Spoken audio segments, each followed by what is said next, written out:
Veliki pozdrav ekipa i dobrodošli u još jednu, ovaj put čudnu epizodu i definitivno možda i najčudnija epizoda na samom kanalu. Mislim, neće biti čudna sama po sebi, nego jednostavno zbog toga što je došao taj dan kada već, ja mislim kad ovaj video izađe već će to sve biti ono u mole zašto si promijenio ime, zašto ovo, zašto ono. Ok, da onda razjasnimo znači neke stvari što se tiče promjene ime samog kanala, jer ga još nisam promijenio, znači tu mi je ono nadomak ruke.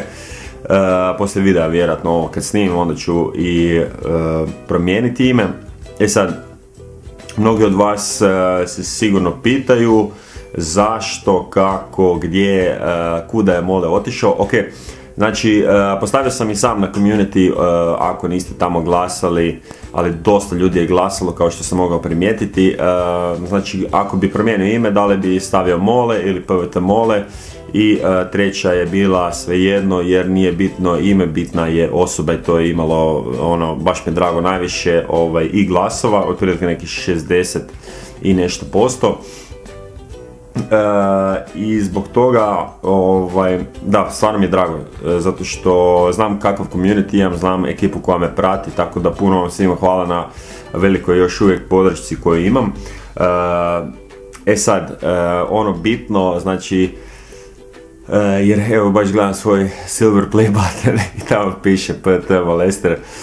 Zašto sam promijenio ime kanala? Isključivo, znači, bez obzira na sve, ja kada sam išao raditi YouTube kanal, onda sam znao s kojom namjerom idem, koja mi je bila namjera samog kanala, ali s time i samo ime kanala. Prvo, ako nikad niste zapravo bili na početku mog ovog putovanja YouTube-om, ja sam se zvao Clash s Private Molesterom, to mi je bilo ime kanala do nekih 20.000 subova.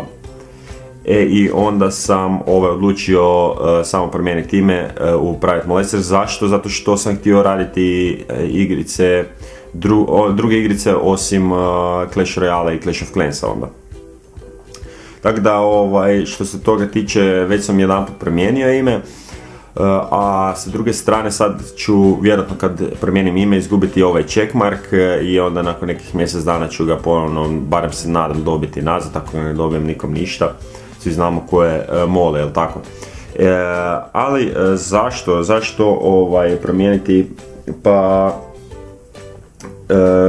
prvenstvena stvar je zbog toga što nisam onda mogao ući u suradnju sa jako puno organizacija, sa jako puno brendova, ne znam, eto, jednostavno tako svijet danas funkcionira i ja u potpunosti to razumijem. Ja sam bio svjestan, kao što sam rekao, da ulazim s ovim imenom na YouTube kanal, tako da zbog toga onak najviše nekako, nije da sam trpio jer ne živim od YouTube-a, to je sigurno, ali opet sa druge strane neke prilike, neke poslovne prilike su možda promaknule, a sa druge strane evo sada je došlo do nekakvih prilika s kojima stvarno mogu postići neke stvari koje stvarno volim i neke stvari u kojima uživam i neke stvari koje vjerojatno će pomoći i samoj zajednici, samom community, da li to u Clash Royale ili nekoj drugoj igrici, to ćemo još sve vidjeti. Ali evo da, to je stvarno ovo iskreno od mene da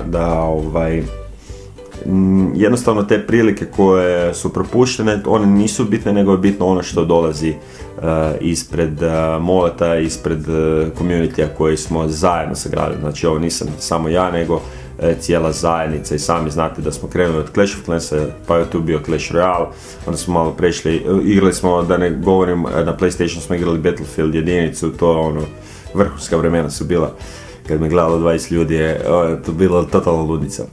Ali sa druge strane, zašto još promijeniti ime? Jednostavno, ne znam, došlo je vrijeme, bez obzira na posao koji radim sam i općenito ljude koje susrećem, lakše mi je, čak imam i nečakanje i nečake u Engleskoj koji drugačije to čitaju, bez obzira na to, znači neka stvar jednostavno se mora promijeniti i sami znate da se brendovi mijenjaju, odnosno ne da se mijenjaju brendovi, nego rebranding rade, tako i Mole radi rebranding na sebi. Sad, isto jedna stvar što me ponukala je to da uvijek kad susrećem ekipu koju vidim, ne znam, negdje vani, onda kažu, Mole, hoćeš se slikati sa mnom, Mole ovo, Mole ono, nikad, mislim, rijetko je da možda od 100%, 5% možda ljudi kaže, Private Molester.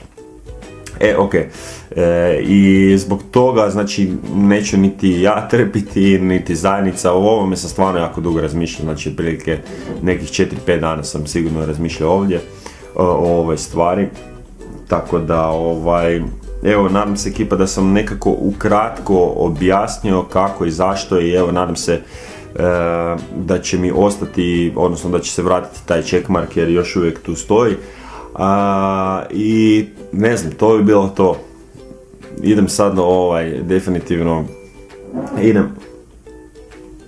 Znači buše kod mene nenormalno buše ovdje, tako da ne mogu uopće ni streamat ni snimat, ali idem sad promijeniti ime i znam da će biti jako puno komentara, tako da evo ovaj video se već sprema ranije da vam objasnim, a svakako ćete to vidjeti i možda i na kojem live streamu gdje neću stalno objašnjavati kako i zašto, ali definitivno to je bila odluka koja, ja mislim, koja će stvarno meni pomoći u ostvarivanju nekakvih novih ciljeva i naravno novih druženja i svakako novih suradnji.